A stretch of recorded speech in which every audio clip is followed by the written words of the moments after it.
Good morning, everyone. Very good morning to all of you. A very good morning to all of you. So, welcome to the next class. Class number 3 आपके पास में है rectangular square and polygon arrangement के ऊपर. A very good morning to all of you. जुड़ जाइए, फटाफट से स्टार्ट करते हैं हम लोग आज का सेशन. और रेक्टेंगुलर स्क्वायर और पॉलीगन अरेंजमेंट के ऊपर ये थर्ड क्लास आपके पास में हो जाती है. इसके गोल्डन रूल्स हमने देखे. गोल्डन रूल्स के ऊपर प्रैक्टिस क्वेश्चंस हम लोग यहाँ पर देख रहे हैं और इसी को आगे हम लोग कंटिन्यू करने वाले हैं. तो आइए नेक्स्ट हमारे पास में यहां पर question number 21. 8 boys A, B, C, D, E, F, G, H are sitting around a square table facing towards the center. 8 लड़के हैं स्क्वायर टेबल के अराउंड बैठे हुए हैं सेंटर की तरफ फेस करके. ठीक है, तो देखो 8 लोगों को बिठाने का तरीका कि सर ये हमारे पास में 8 लोग यहां पर हुए, किस प्रकार से बैठे हैं उस पर ध्यान दो. इसने कहा है केंद्र की ओर मुंह करके बैठे हैं और हर तरफ 2 लड़के बैठे हैं. हर तरफ 2 लड़के बैठे हैं और ईच साइड पे बैठे हुए हैं. 2 boys are sitting on each side. इसका मतलब ये व्यवस्था कुछ इस तरीके से है. ठीक है, कुछ इस प्रकार की व्यवस्था हमारे पास में यहां पर है. हर साइड पे 2 लड़के बैठे हुए हैं, तो ये पैटर्न यहां पर दिया है. तो शुरुआत में तो इसने ये बताया हमको कि व्यवस्था किस प्रकार से है. आगे हम लोग देखें, जी और सी एक ही और बैठे हैं. इसने कहा कि जी और सी दोनों एक तरफ बैठे हुए. तो जी और सी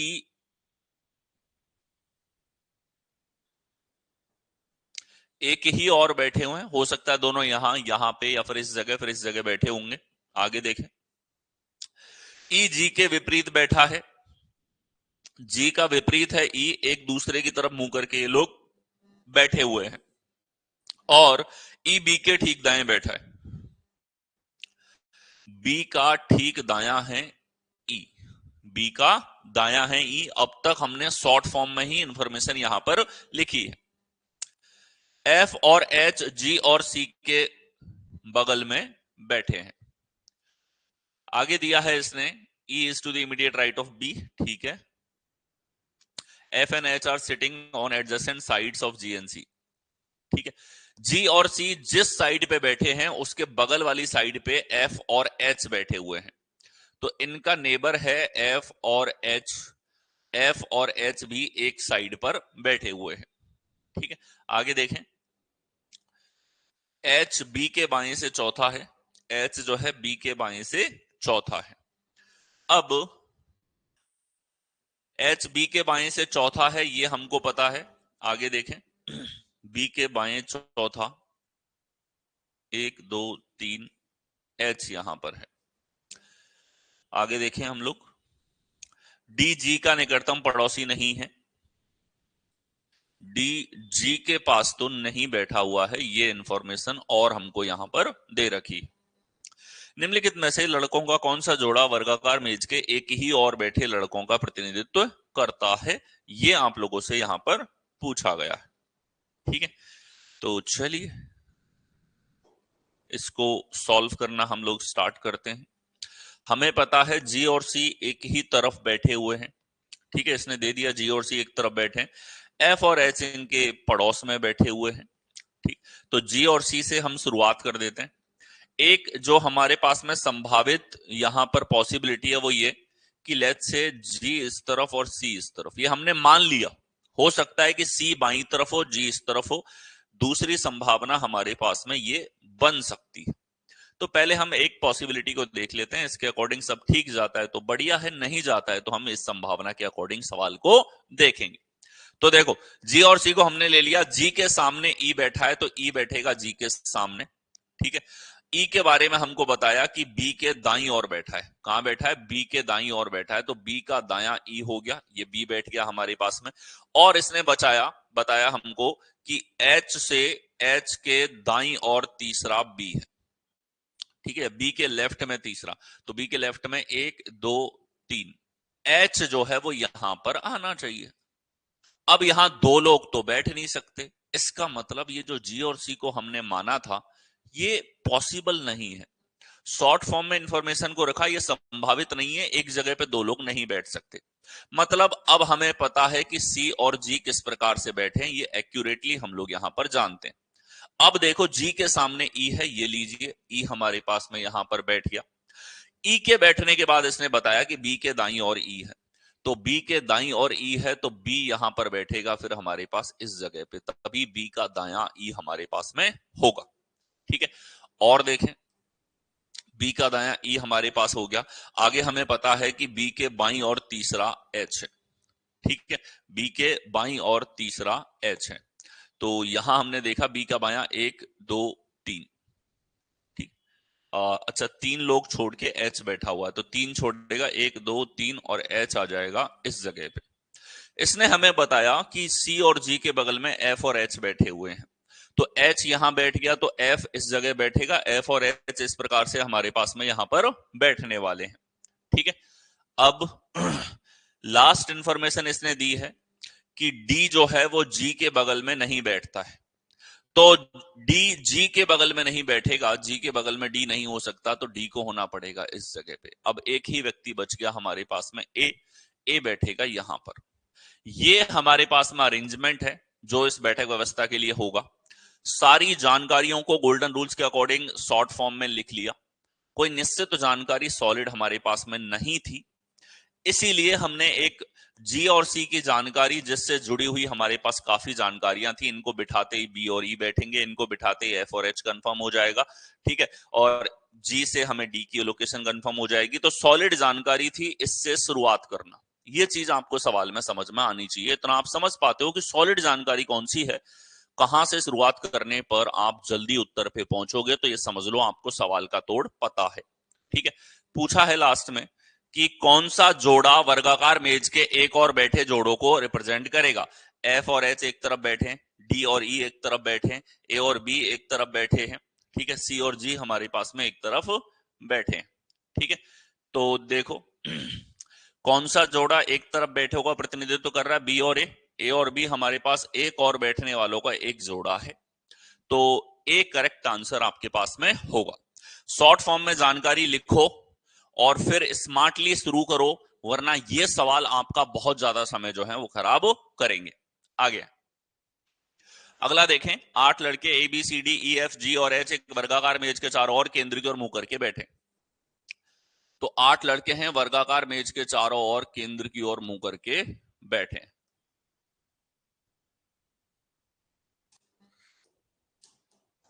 ठीक है, तो देखो प्रत्येक कोने पर 4 लड़के बैठे हैं, प्रत्येक कोने पर 4 लड़के बैठे हुए हैं,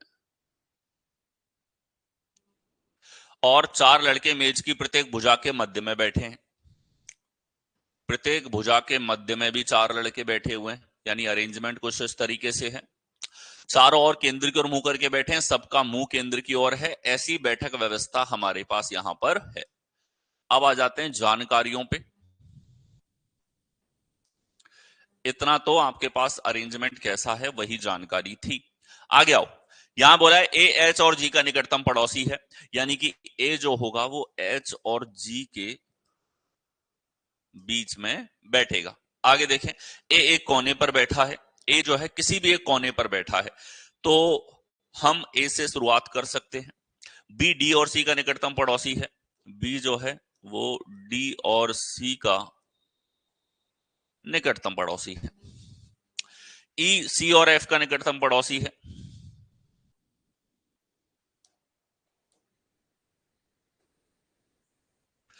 ई जो है सी और एफ का निकटतम पड़ोसी है। आगे देखिए, जी डी के दाएं से तीसरे स्थान पे है, डी के दाएं से तीसरे स्थान पर जी है। निम्नलिखित 4 विकल्पों में से 3 एक समान नियम का पालन करते हैं, एक समूह अलग है। चलिए इतनी जानकारी है, हमने तुरंत शॉर्ट फॉर्म में लिख दी। कहां से शुरुआत करनी चाहिए कि सर हम ए से शुरुआत कर सकते हैं। ए से अगर हम लोग शुरुआत करेंगे तो ए एक कोने पर है, हमने मान लिया इस कोने पर है। मैं पेन बदल लेता हूं इसके लिए। ए हमारे पास में इस कोने पर है, ए के बैठते ही हमको पता है एच और जी जो है हमारे पास में वो इन दोनों स्थितियों पर होंगे। इस प्रकार से एच और जी बैठेंगे। अब इसने कहा है कि डी के दाएं तीसरा जी है, तो जी अगर यहां होगा तो डी हमारे पास 1 2 3 यहां बैठ सकता है। ठीक है, जी यहां है तो डी को इस तरफ बैठना पड़ेगा। ठीक है, इस प्रकार से बैठा हुआ है। बी जो है डी और सी के बीच में, बी जो है डी और सी के बीच में, ई जो है सी और एफ के बीच में है। तो चलिए हम शुरुआत कर देते हैं ये मान के कि हमारा एच जो है वो इस तरफ है और जी इस तरफ है। ये हमने मान लिया, माना कि इस तरीके से बैठे। अब देखो, अगर जी यहां पे है तो डी के दाएं 2 लोग छोड़ के और हमारे पास में डी इस तरफ बैठा हुआ है। ठीक है, ये जानकारी इसने दे रखी थी, डी के दाएं तीसरा। और देखो, जैसे ही हमारे पास में डी बैठा है, डी और सी के बीच में बी है, तो सी इधर होगा, बी हमारे पास इस तरफ बैठेगा। ये जानकारी काम में ले ली हमने। आगे देखो, जैसे सी बैठ गया, सी और एफ के बीच में ई है, तो एफ इधर और ई हमारे पास में इस तरफ होगा। ये बैठक व्यवस्था हमारे पास में हो जाती है। अब हम कहें कि सर दूसरी वाली संभावना में क्या होता, कैसे पता लगेगा हमको? तो दूसरी वाली संभावना के अनुसार, उसके अनुसार हमारे पास में जानकारी कुछ ऐसी होती, जैसे कि सर एच यहां होता और जी यहां होता तो क्या होता, तब भी हम व्यवस्था को देख पाएंगे। देखो, जी यहां है तो डी के दाएं तीसरा, डी के दाएं 1 2 3 जी बैठ जाएगा। जैसे ही हमारे पास में डी बैठा है तो डी और सी के बीच में बी है, तो डी और सी के बीच में बी है हमारे पास में। सी इधर भी हो सकता है, सी इस तरफ भी हो सकता है। 2 संभावनाएं हमारे पास में यहां पर बनेंगी। ठीक है, सी और एफ के बीच में ई है। ठीक, तो सी और एफ के बीच में ई है। अगर हम सी को यहां लें तो भी सी और एफ के बीच में ई को नहीं बिठा सकते, यानी कि यहां इस व्यवस्था में आंसर की तरफ आप नहीं जाओगे, तो ये वाली गलत व्यवस्था है। तो आप ये भी पहले ट्राई करते तो आपको पता लग जाता कि ये अरेंजमेंट नहीं हो सकते, फिर आपको इसी पे आना पड़ता जो बैठक व्यवस्था हमारे पास में थी। तो ये वो सवाल हैं जिसमें इसने कोई सॉलिड जानकारी आपको स्टार्टिंग में नहीं दी, पूरे सवाल में आपको नहीं मिली। तो आपने क्या किया, जो अनिश्चित जानकारियां थी उन्हीं में से आपने देखा कि किस जानकारी से शुरू करूं ताकि हमारे पास मैक्सिमम जो है वो चेन के रूप में सवाल तुरंत चला जाए। और जब हमने ये शुरू किया तो आप देखो, तुरंत इनको प्रयोग में लेकर कुछ एक सेकंड में हमने यहां पर पैटर्न डाल दिया किस तरीके से बैठेंगे। अब ये क्लासिफिकेशन पूछ रहा है आपसे सवाल में आगे कि निम्नलिखित 4 विकल्पों में से 3 एक समान नियम का पालन करते हैं। तो चलो देखो, ए और एफ में क्या नियम है कि सर ए इधर एफ इधर दोनों कोनों पर हैं, एक व्यक्ति बीच में है, एक व्यक्ति बीच में। जी और सी में बात की जाए तो सर हमारे पास जी इधर सी इधर, इनके बीच में 2 लोग हैं। बी और एच की बात की जाए तो बी और एच के बीच में एक व्यक्ति है। ई और बी की बात की जाए तो ई और बी के बीच में एक व्यक्ति है। तो अलग कौन सा हुआ? बी हमारे पास अलग होगा कि सर 3 युग्म तो ऐसे हैं जिनके बीच में एक आदमी बैठा है। एक पेयर हमारे पास में ऐसा था जिसके बीच में 2 लोग बैठे, और इसीलिए हम कहेंगे कि बी हमारे पास में डिफरेंट होगा। तो आप लोगों से यहां पर जो है क्वेश्चंस के अंदर क्लासिफिकेशन पूछ सकता है, एनालॉजी पूछ सकता है, एक से ज्यादा सवाल पूछ सकता है। ये सारे पैटर्न्स आपके पास में जो है रीसेंट एग्जाम में बहुत ज्यादा बहुतायत में पूछे जा रहे। आ गया प्रश्न है, 8 मित्र एक वर्गाकार मेज के चारों ओर 4 कोनों पर 4 भुजाओं के मध्य में बैठे हैं। ठीक है, उन सभी का मुख केंद्र की ओर है। तो चलिए तुरंत हमें सवाल की 2-3 लाइन एक साथ पढ़ी, हमें पता है कि कुछ 4 कोनों पर और 4 भुजाओं के मध्य में बैठे हैं, सभी का मुंह केंद्र की ओर है। तो ये लीजिए बैठक व्यवस्था है। अब आगे दिया है, सिंडी लियो रोजर दोनों का निकटतम पड़ोसी है। तो जो नाम है उन पे एक नजर ध्यान दी जाए। सिंडी को सी लिख देंगे, लियो को एल लिख देंगे, रोजर को आर लिख देंगे। लियो रोजर कोनों पर, कैट सिंडी को एस लिख देंगे, सिंडी एस से ही होगी, सिंडी सी से है, सिंडी। और दूसरा जो कैट आएगी उसको बिल्ली लिख देंगे हम लोग, कैट। डायलन डी से और बैन बी से आएगा। लियो तो एल है ही हमारे पास में, सिंडी डायलन लुइस भी एल से आ जाएगा, तो लुइस को पूरा लिख देंगे। ठीक है, तो चलिए इस प्रकार से लिख के हम समय थोड़ा सा कम कर पाएंगे एक लेवल पे। एम से मायरा, ये हमने देख लिया। तो चलिए शुरू करते हैं। इसने बोला है सिंडी, लियो और रोजर दोनों की निकटतम पड़ोसी है। यानी कि जो सिंडी है वो लियो और रोजर जो है इनके बीच में बैठी हुई है। जानकारी आगे चले। लियो और रोजर दोनों कोनों पर बैठे हैं। लियो और रोजर जो हैं दोनों कोनों पर बैठे हैं, ये जानकारी भी ठीक है हमारे पास में। कैट डायलन के बीच केवल 3 व्यक्ति बैठे हैं। कैट और डायलन जो हैं एक दूसरे के आमने सामने होंगे। ऐसा क्यों सर? क्योंकि 3 लोग बीच में बैठे हैं और 3 लोग बीच में बैठने का मतलब है आमने सामने ये लोग हमारे पास में होंगे। आगे देखें। बेन लियो के दाएं से दूसरे स्थान पे है। बेन जो है लियो के बाएं से दूसरे स्थान पे है। लियो के दाएं से दूसरे स्थान पे है बेन, ये लीजिए। ठीक है, अब देखो इसका मतलब लियो यहां तो हो नहीं सकता, वरना इसका बायां दूसरा आर हो जाएगा। इस जानकारी से अब शुरू कर दो।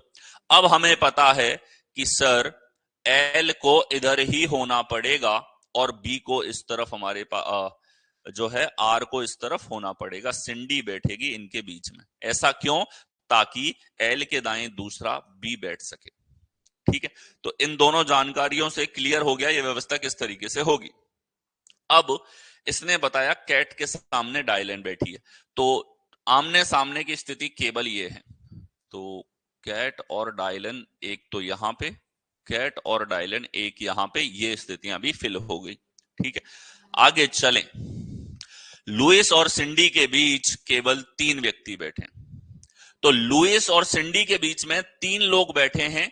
3 लोग बैठने का मतलब है 8 लोगों में आमने सामने। तो लुइस जो है वो हमारे पास में यहां पर होगा, और लुइस को हम पूरा लिख देते हैं। ये लियो था, लुइस यहां पर आ गया। ठीक है, आगे देखें। मायरा रोजर के बाएं से दूसरे स्थान पे।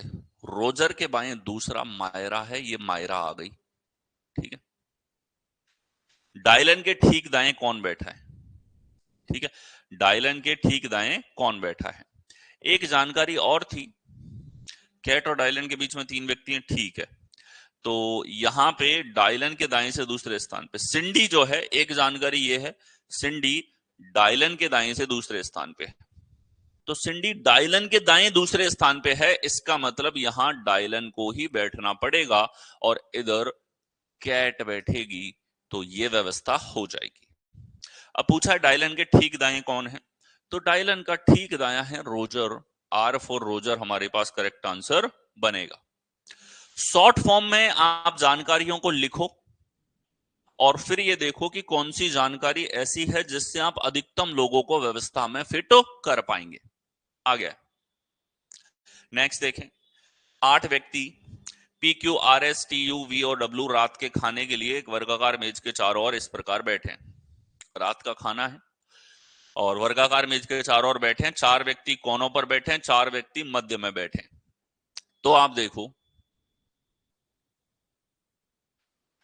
8 लोग डिनर कर रहे हैं, जिसमें से 4 कोनों पर, 4 भुजाओं के मध्य में,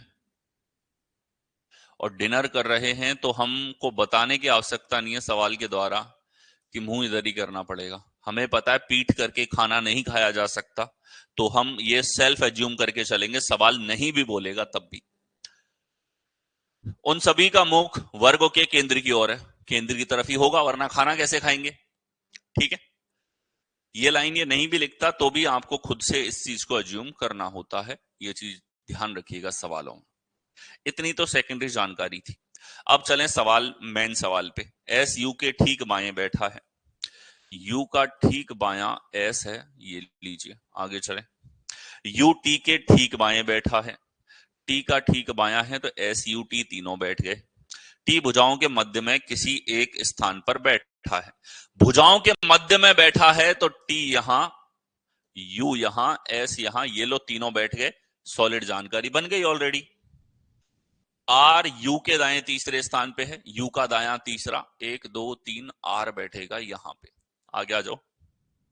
पी वी और आर दोनों का निकटतम पड़ोसी है। पी जो है वी और आर का पड़ोसी है, तो P इधर तो आ नहीं सकता, R और T का पड़ोसी हो जाएगा, P को इधर आना पड़ेगा, V और R का पड़ोसी है तो P यहां बैठेगा। ठीक है, ये वाली जानकारी थी।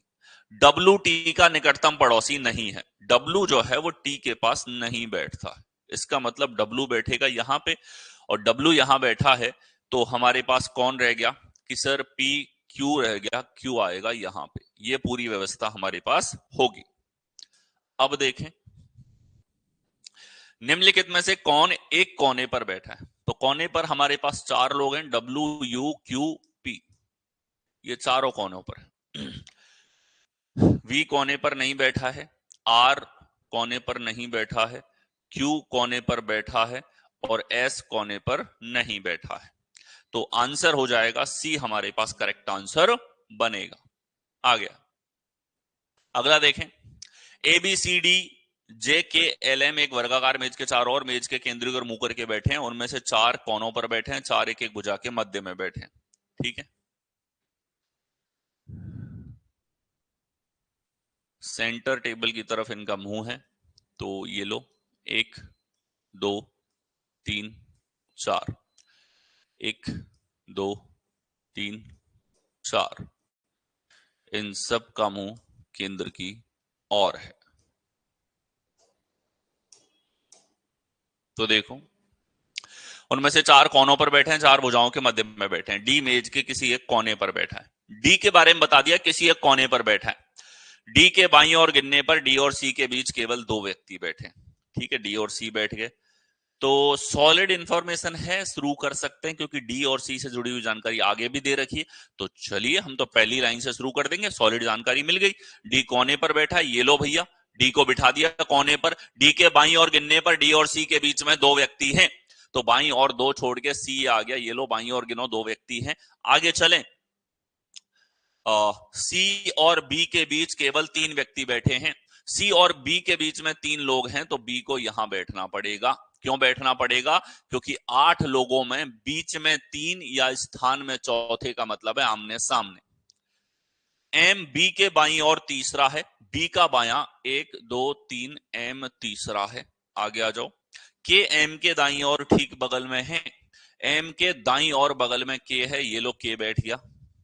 ए न तो बी और न ही सी के बगल में बैठा है, ए जो है वो यहां भी नहीं बैठा और सी के बगल में भी नहीं बैठा, तो एक ही सीट रह गई बेचारे के लिए।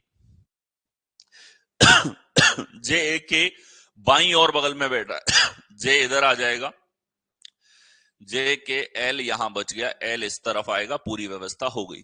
एल के दाईं और दूसरे स्थान पर कौन बैठा है?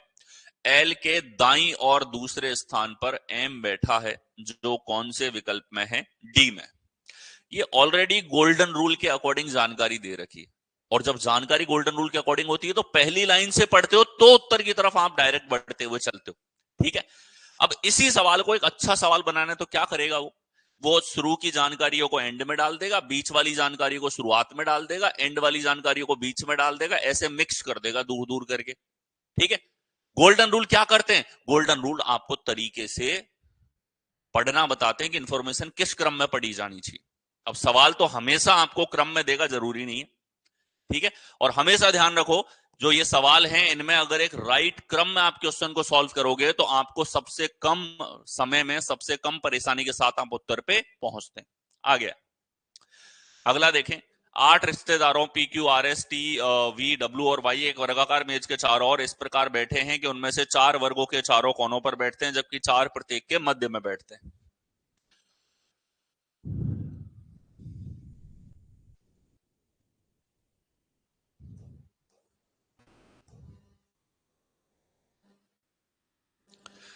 चार वर्ग के चारों कोनों पर बैठते हैं, चार मध्य में बैठते हैं। चार भुजाएं सभी का मुख वर्गों के केंद्र की ओर है। ठीक है, तो कोनों पर बैठ रहे हैं और मध्य में बैठ रहे हैं, तो हमने कहा ये लीजिए, ये बैठक व्यवस्था हमारे पास में होगी।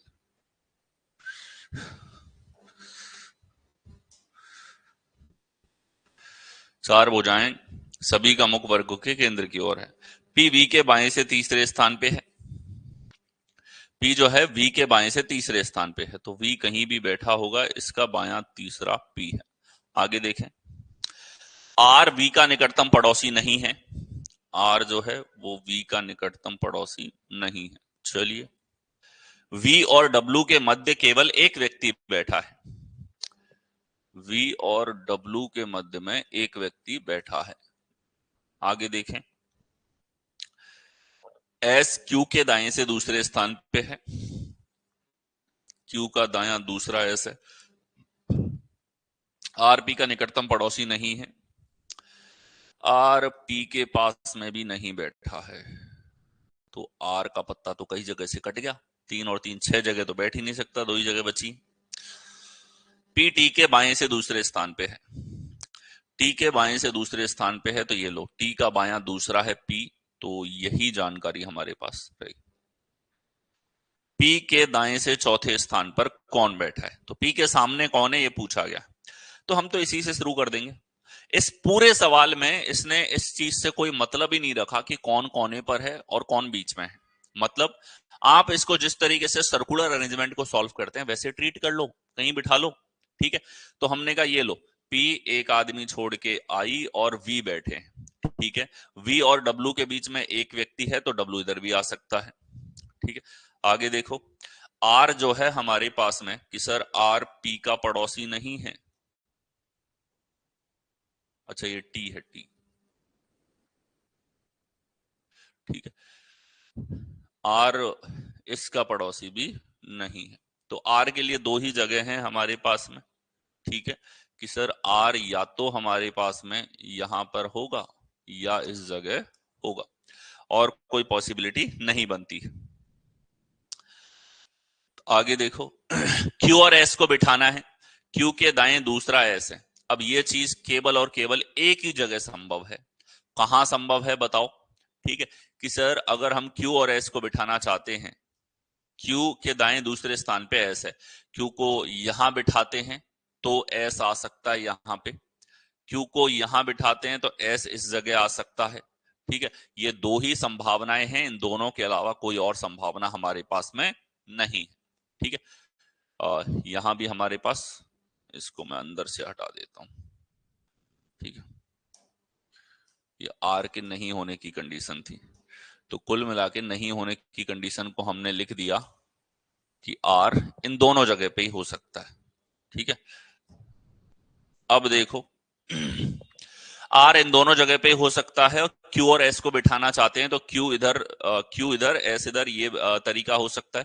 क्यू इधर एस इधर, ये तरीका हो सकता है। क्यू इधर एस इधर, ये तरीका हमारे पास में हो सकता है, ठीक है। वी और डब्ल्यू के बारे में हमको बता दिया, एक व्यक्ति बीच में बैठा हुआ है। आर वी का निकटतम पड़ोसी नहीं है। वी और डब्ल्यू के मध्य एक व्यक्ति, एस क्यू के दाएं दूसरे स्थान पे, आर पी का निकटतम पड़ोसी नहीं है, आर पी के पास भी नहीं बैठा है। पीटी के बाएं से दूसरे स्थान पे, ठीक है।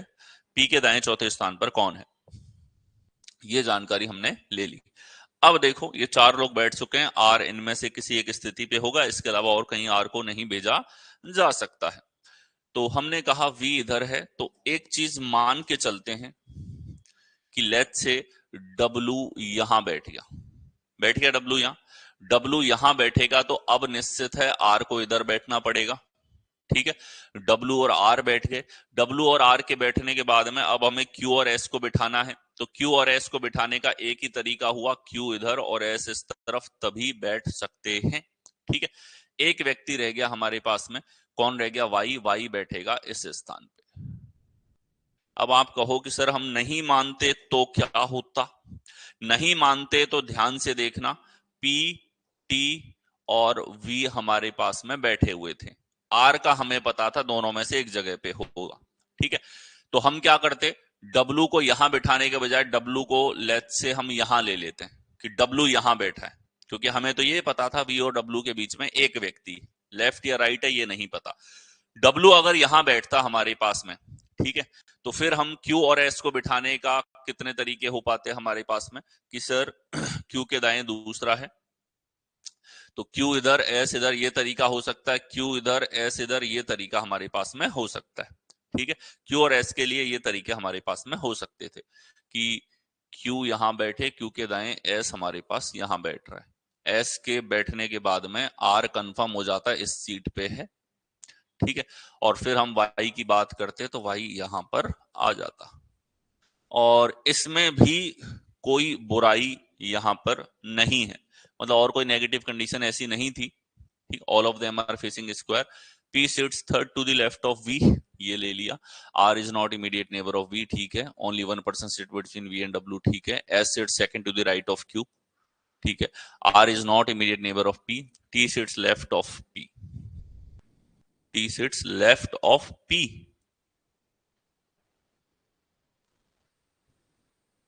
ये तो हिंदी और इंग्लिश में अलग है। T sits second left of P, T sits second left of P.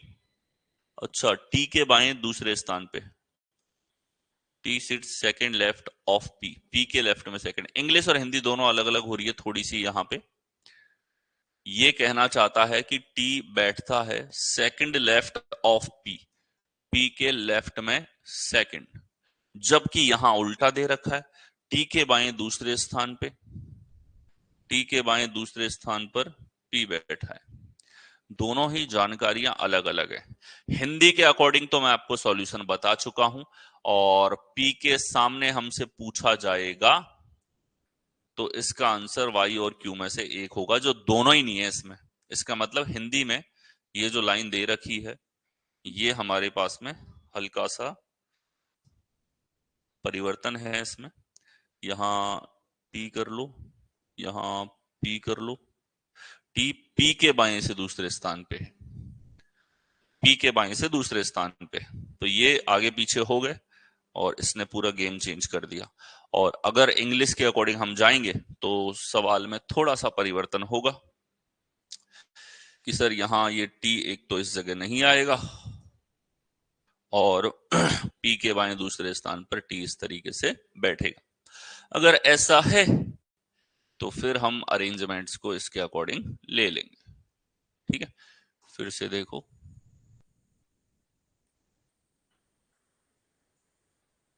Okay, देखो पी और वी को बिठा लें, पी इधर, दो आदमी छोड़ के वी इस तरफ आ गया, टी के बाएं दूसरे स्थान पर ये टी इस जगह हो गया, ये इनका अरेंजमेंट हो गया। अब हमें पता है कि आर के बारे में इसने बोला है कि आर टी का पड़ोसी, पी का पड़ोसी नहीं है, और आर वी का पड़ोसी नहीं है। तो आर बेचारे के लिए हमारे पास दो ही, एक ही सीट बच गई, यहां आर बैठेगा, और कोई सीट ही नहीं है आर के लिए, ठीक है। अब इसने कहा है क्यू का दायां दूसरा एस है, ठीक है। तो क्यू का दायां दूसरा ऐसा, उससे पहले इसको देख लो, वी और डब्ल्यू के बीच में एक व्यक्ति है, तो वी इधर है, डब्ल्यू यहां तो हो नहीं सकता, डब्ल्यू को इधर ही होना पड़ेगा। अब क्यू और एस को बिठाने का एक ही तरीका बच गया, क्यू बैठे यहां, एस बैठे यहां, ठीक है। ये हमारे पास में अरेंजमेंट यहां पर होगा।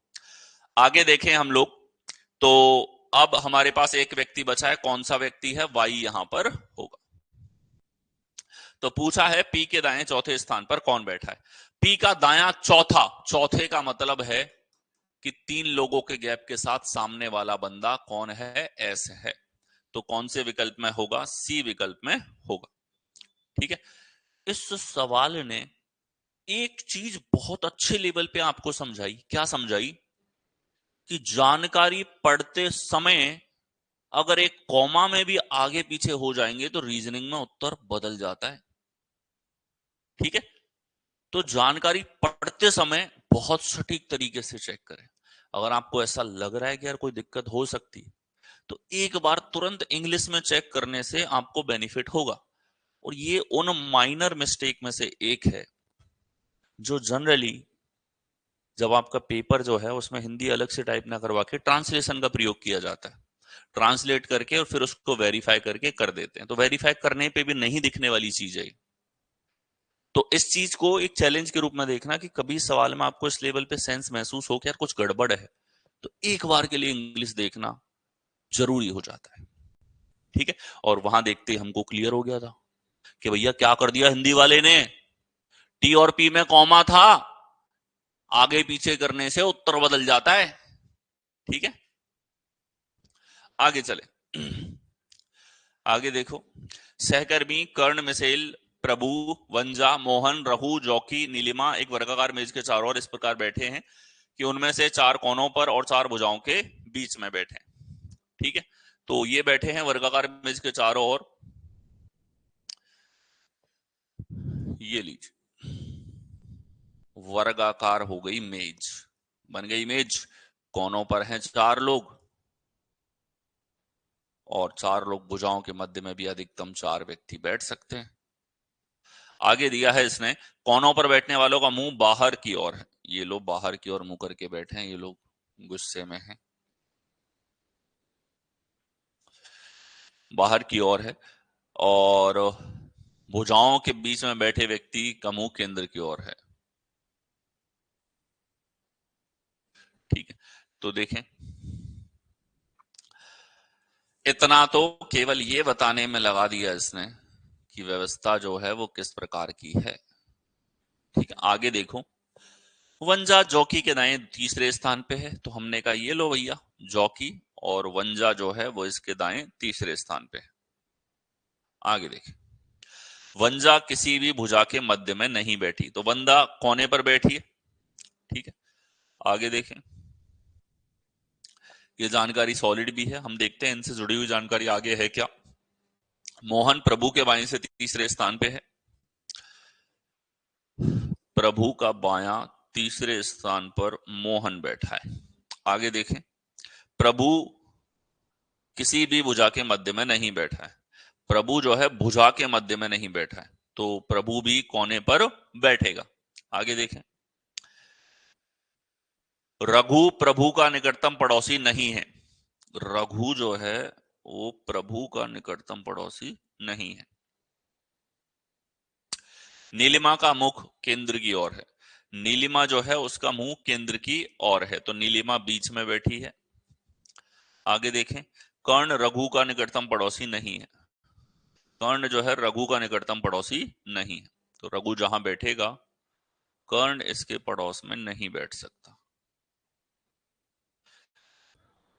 कर्ण रघु का निकटतम पड़ोसी नहीं है। मोहन और रघु दोनों का निकटतम पड़ोसी कौन है, मोहन और रघु दोनों का निकटतम पड़ोसी कौन है। इससे एक और जानकारी मिल गई कि मोहन और रघु के बीच में एक व्यक्ति है। बोलो मिली कि नहीं मिली। हमेशा ध्यान दो, सवाल से एक एक्स्ट्रा इंफॉर्मेशन ले सकते हो आप। इसने बोला मोहन और रघु के निकटतम पड़ोसी कौन है, इसका मतलब मोहन और रघु के बीच में कोई बैठा है, तो इनके बीच में एक व्यक्ति है, ये जानकारी और मिल गई। इसको भी हम प्रयोग में ले लेंगे। ठीक है, बहुत उपयोगी जानकारी होती है और बहुत सारे सवालों में दुविधा को और परेशानी को बहुत कम कर देती है। चलिए अब शुरू करते हैं सवाल को। इतनी जानकारी सवाल ने दे रखी है, सबसे पहला काम शॉर्ट फॉर्म में लिखने का होता है। तो वंजा और जॉकी से शुरू कर देते हैं। जॉकी का मुंह केंद्र की ओर है, वंजा का मुंह केंद्र की ओर है। ठीक है, तो वंजा लेट से यहां बैठी है, तो वंजा जो है जॉकी के दाएं तीसरी है, तो जॉकी को बैठना पड़ेगा यहां पे। जॉकी का दायां किधर होगा, 1 2 3, अब दोनों फिट हो चुके हैं। ठीक है, आगे इसने दिया था कि वंजा मोहन प्रभु के बाएं से तीसरे स्थान पे, और प्रभु किसी भुजा के मध्य में नहीं। मोहन प्रभु के बाएं तीसरे स्थान पे है, तो प्रभु इधर और इसका बायां तीसरा मोहन इधर हो जाएगा, प्रभु इधर और इसका बायां तीसरा मोहन इधर हो जाएगा, प्रभु इधर बायां तीसरा इधर नहीं हो सकता। तो प्रभु का एक कोना ये तो संभव नहीं है, प्रभु इन दोनों में से एक कोनों पर होगा। ठीक है, तो इसको, ये अभी भी हमारे पास में यहां पे निश्चित जानकारी नहीं होगी। मोहन और रघु के बीच में केवल एक व्यक्ति बैठा है, रघु प्रभु का निकटतम पड़ोसी नहीं है, तो कहीं ना कहीं संभावनाएं लेकर के चलनी पड़ेंगी। और संभावनाएं दो बन रही हैं हमारे पास में, एक हम लिख लेते हैं अंदर की तरफ, एक हम लिख लेंगे बाहर की ओर। ठीक है, तो वंजा और जॉकी को बिठा दिया हमने। ठीक है, अब इसने आगे बताया प्रभु के बाएं तीसरे स्थान पे है, और प्रभु जो है वो किसी भी भुजा के मध्य में नहीं है, तो कोने पर है। तो प्रभु एक बार हम ले लें यहां पे है, और इसका बायां 1 2 3, ये एम यहां बैठ जाएगा। ठीक है, ये हमारे पास व्यवस्था हुई। आगे देखें, इनके बैठते ही प्रभु रघु प्रभु का निकटतम पड़ोसी नहीं है, रघु जो है प्रभु के पास नहीं बैठता है, तो रघु यहां नहीं होगा। रघु यहां नहीं होगा तो रघु जो है बाकी तीनों में से कहीं पे भी हो सकता है, रघु यहां नहीं होगा। रघु प्रभु का निकटतम पड़ोसी नहीं है। मोहन प्रभु के बाएं से तीसरे स्थान पे है, ये तो ले ही लिया हमने। प्रभु किसी भी भुजा के मध्य में नहीं बैठा है। मोहन और रघु के बीच केवल एक व्यक्ति है। मोहन और रघु के बीच में एक व्यक्ति है, तो मोहन यहां है, रघु को यहां होना पड़ेगा। मोहन और रघु के बीच में एक व्यक्ति है। रघु प्रभु का निकटतम पड़ोसी नहीं है, रघु प्रभु के पास नहीं है, वो तो है ही हमारे पास में। आगे देखें, नीलिमा का मुख केंद्र की ओर है। नीलिमा केंद्र की ओर देखती है, तो एक ही सीट खाली है, यहां कौन बैठ जाएगी? नीलिमा केंद्र की ओर, बाकी तीनों तो भरी हुई है। कर्ण रघु का निकटतम पड़ोसी नहीं है, कर्ण जो है रघु के पास नहीं बैठा, तो कर्ण बैठेगा यहां पे। अब एक व्यक्ति रह गया केवल, कौन सा है? मिसेली। एक है मोहन, तो बैठ चुका है, और मिसेली की बात ही नहीं करी उन्होंने। तो मिसेली की स्पेलिंग क्या है? अच्छा, मिसेली, यहां बैठेगी मिसेली। ये हमारे पास में एक प्रॉपर अरेंजमेंट आया, कोई कॉन्ट्राडिक्शन नहीं हुआ, यानी कि हमने जो प्रभु को यहां पे माना वो उचित था। अगर आप प्रभु को यहां मान के चालू करते तो आपको डेफिनेटली दिक्कत आती। तो कभी भी आप अनिश्चित जानकारियों में फंस जाओ तो ध्यान रखो कि शुरुआत करनी है, एक पॉसिबिलिटी मान के चालू हो जाओ, गलत है तो दूसरी पॉसिबिलिटी इसी के बाहर यहां पर ड्रॉ कर लेंगे। एक ही डायग्राम में है, हम दो पॉसिबिलिटीज यहां पर आराम से ले सकते हैं। गोल्डन रूल्स का ध्यान है, कम से कम पॉसिबिलिटी लेनी पड़ेगी, कम से कम समय देना पड़ेगा। मोहन और रघु की बात करें, दोनों का निकटतम पड़ोसी कौन है? तो मोहन और रघु का निकटतम पड़ोसी वो है जिसकी चर्चा ही नहीं हुई, मिसेली। कौन है? मिसेली हमारे पास करेक्ट आंसर होगा। आगे यहां देखिए, A B C D E F G और एच एक वर्गाकार मेज के चारों ओर केंद्र की ओर मुंह करके चारों ओर बैठे हैं। उनमें से चार कोनों पर जबकि चार भुजाओं के मध्य में। कोनों पर बैठने वालों का मुंह केंद्र की ओर है। ठीक, ये लो, ये भी वैसा ही मिक्स टाइप का सवाल है। कोनों पर बैठने वाले केंद्र की ओर और बीच में बैठने वाले बाहर की ओर। दो संभावनाएं ली जा सकती है। ये सवाल जिसमें अलग अलग दिशाओं में मुंह है, ये थोड़े से ज्यादा चैलेंजिंग होते हैं एज कंपेयर टू हमारे पास में जो दूसरे क्वेश्चन है। ठीक है, तो चार लाइनें तो सवाल की केवल और केवल ये व्यवस्था समझाने में गई। एफ डी के बाएं से चौथे स्थान पे है, डी का बायां चौथा एफ। इसका वैसे मतलब होता है, इसको आप ऐसे समझ सकते हो कि डी का बाएं चौथे का मतलब है आमने सामने। क्या है? आमने सामने। डी का मुख बाहर की ओर है, डी अगर बाहर देखेगा तो बीच में बैठेगा। अब हमें क्लियर है डी इधर है तो एफ इस तरफ होगा, दोनों बैठ चुके हैं। सी एफ के ठीक दाएं हैं, एफ के ठीक दाएं हैं, तो एफ का दायां सी हो गया। आगे देखें, ए एच के दाएं से तीसरे स्थान पे है, तो अभी ए और एच तो बैठे नहीं है, एच का दायां तीसरा है ए। आगे चलें, जी और बी के बीच केवल दो व्यक्ति बैठे हैं, जी और बी के बीच में केवल दो व्यक्ति बैठे हैं, तो ये लीजिए, ये बना दिया हमने। आगे आए, ई बी के ठीक दाएं बैठा है, बी का ठीक दायां ई है, ये जानकारी हमारे पास हुई। आगे चलें आए, और एफ के ठीक बाएं बैठा है, एफ के ठीक बाएं बैठा है। ठीक है, तो ई इस तरीके से बैठा। अब एफ तो बैठा हुआ है, तो ई को इधर आना पड़ेगा और बी को इस तरफ जाना पड़ेगा, इस जानकारी को हम जाके रिलेट कर पाए। यानी कि गोल्डन रूल कितने प्यारे हैं, आपको बता रहा है कब आपको नेक्स्ट जानकारी रखनी है। इसको हम छेड़ ही नहीं रहे जब तक हमारे काम की जानकारी नहीं मिल रही, प्लस जो काम की नहीं है उसको हम शॉर्ट फॉर्म में लिखते हुए चल रहे हैं। ठीक है, तो गोल्डन रूल्स हर लेवल पे आपके थॉट प्रोसेस में, सवाल की टिपिकलनेस को कम करने में और जल्दी उत्तर लाने में आपकी हेल्प करते हैं। आगे देखें, जी और बी के बीच केवल दो व्यक्ति बैठे हैं। ठीक है, तो जी और बी के बीच में दो व्यक्ति हैं, तो दो लोग छोड़ के जी इधर नहीं आ सकता, लेकिन जी इस तरफ आ सकता है, ये जानकारी भी रख ली। ठीक है, अब ए को बिठाना है, एच के दाएं तीसरा ए है, तो एच यहां बैठेगा, तो दाएं एक दो तीन ए इधर बैठ सकता है। एच इधर बिठाऊं तो दाएं तीसरा ए इधर हो सकता है, दोनों संभव है। आगे देखेंगे, कि एच ई के दाएं दूसरे स्थान पे है, ई का दाएं दूसरा एच है, एच इधर है हमारे पास में, तो ए यहां पर होगा, पूरी व्यवस्था हो गई। डी के संदर्भ में ए का स्थान क्या है? डी के संदर्भ में ए का स्थान तो बाईं तरफ दूसरा, सेकंड टू दी लेफ्ट कौन से विकल्प में है? बी विकल्प में आपको दे रखा है। ठीक है, एसएससी में मैक्सिमम लोगों को बिठाने की बात की जाए तो 12 लोगों तक के ऊपर सवाल एसएससी ने पूछ रखे हैं। 12 लोगों तक सवाल एसएससी ने पूछ रखे हैं। जनरली आप लोगों से 8 लोगों का अरेंजमेंट बहुत कॉमन है, जो एसएससी में भी बहुत पूछा जाता है, रेलवे में भी बहुत पूछा जाता है, और बैंक के लिए तो क्या कहना, वो तो सब कुछ पूछते हैं, उनको तो सब कुछ पूछना ही पजल के रूप में है। मतलब वो चाहते हैं कि आपका माइंड कितना एक्टिव है, जिसका ब्रेन बहुत ज्यादा एक्टिव है, कैलकुलेशन से लेकर के नॉर्मल अरेंजमेंट से लेकर के सब कुछ तुरंत समझ सकता है, ऐसा फास्ट बंदा बैंक को चाहिए होता है। उसका सटीक है हमेशा से, ठीक है, पजल ही पूछेगा, तो वो तो सब कुछ पूछता है बैंक। तो एसएससी के लेवल की बात की जाए तो हमने मैक्सिमम प्रेशर उसी प्रैक्टिस उन्हीं चीजों की करी है जो आपके एसएससी और रेलवे और इसके अलावा स्टेट लेवल के सारे एग्जाम, सेंट्रल लेवल के सारे एग्जाम एक्सेप्ट बैंकिंग एग्जाम्स। ठीक है, बैंकिंग एग्जाम के जो पैटर्न्स हैं वो भी इन क्लासेस में है, लेकिन वो एंड में होते हैं। ठीक है, ताकि उनको भी सारी वेराइटीज का पता लगे। ओके, और आपको भी पता रहे कि अगर इनसे एक लेवल आगे ये टॉपिक जाएगा तो आपको किस स्तर पे तैयार होना है। ठीक है, इसीलिए यहां जो उतना क्लास में है उतना आपको संतुष्टि से अच्छे लेवल पे करना है। फिर आप कोई भी एग्जाम दोगे तो आपको पता है कि बलराम सिंह ने जो करवा रखा उससे बाहर कुछ नहीं जा रहा, और गोल्डन रूल्स पकड़ लिए ना, तो उसके बाद तो बैंकिंग एग्जाम हो, एसएससी एग्जाम हो, रेलवे एग्जाम हो, स्टेट लेवल एग्जाम हो, आप परेशान नहीं हो सकते। ठीक है,